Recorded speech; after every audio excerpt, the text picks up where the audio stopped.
Premier Dominic Perrottet has attended a briefing with SES Commissioner Carlene York at Wilberforce on the Hawkesbury to in Sydney's west. Kenny Heatley is there. Kenny, what's been happening where you are this morning? A lot of preparation for this rain event? Yes, and right across the state. Just on the weather, we've had consistent rain as we drove out here. It's still raining here in Sydney. Sydney's not the main threat right now, potentially later in the week when the rain is expected to increase into the weekend. But the heaviest rain right now is with the main rain band in the western half of New South Wales. And for the SES, that's where the focus is. I spoke with SES Commissioner Carlene York here at Wilberforce HQ on the Hawkesbury River.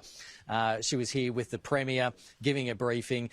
She was saying that definitely the areas are around the central west, so places like Narrabri, Wee Waa, also Condobolin, Parks, that sort of area where there's a lot of preparation and sandbagging happening at the moment, where they are expecting some major flooding. And the problem is that Carlene York was saying that because the floods last for so long, they take so long to travel downstream, they're looking at potentially weeks, if not months, of resupplying people.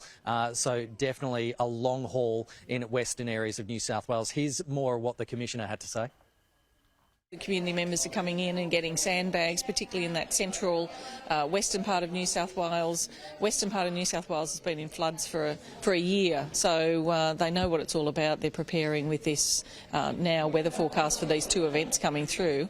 And, you know, the warning is listen to our messages. We're putting lots of communication out to the community members across various sources just to let them know what's coming and how to get prepared and what to do. The Premier, along with the Emergency Management Minister, Steph Cook, toured the facility here. They went for a drive in that truck over there, which is a Mercedes high-clearance vehicle. They use that in flood rescues and flood operations here. And we managed to chat with the Premier after he came back from that drive. Yeah, it's great new equipment, and we want our SES volunteers who put their lives on the line during these seasons to have the best equipment possible to keep them safe so they can keep us safe. What do you think about the briefing this morning? You confident that the SES are prepared for what's coming? Yeah, definitely. I mean, they're already putting that work in. They're already sending messages out to local communities, and I think that's one of the key aspects here. When these floods do occur, we have seen lower loss of life and damage because people get ready when these floods occur, now particularly in places like the Hawkesbury, where they've had so many devastating floods, one after another after another.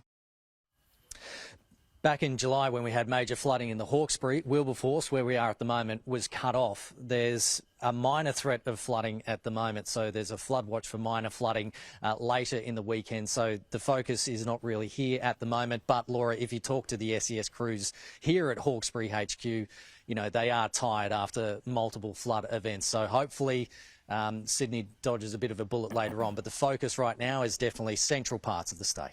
Kenny, what's your sense of things? Have they got this under control? Yes, in terms of the operation here. Yeah. Yep, look, they're doing everything they can. There's actually some crew which is heading into western areas of New South Wales at the moment to reinforce the crews that are there.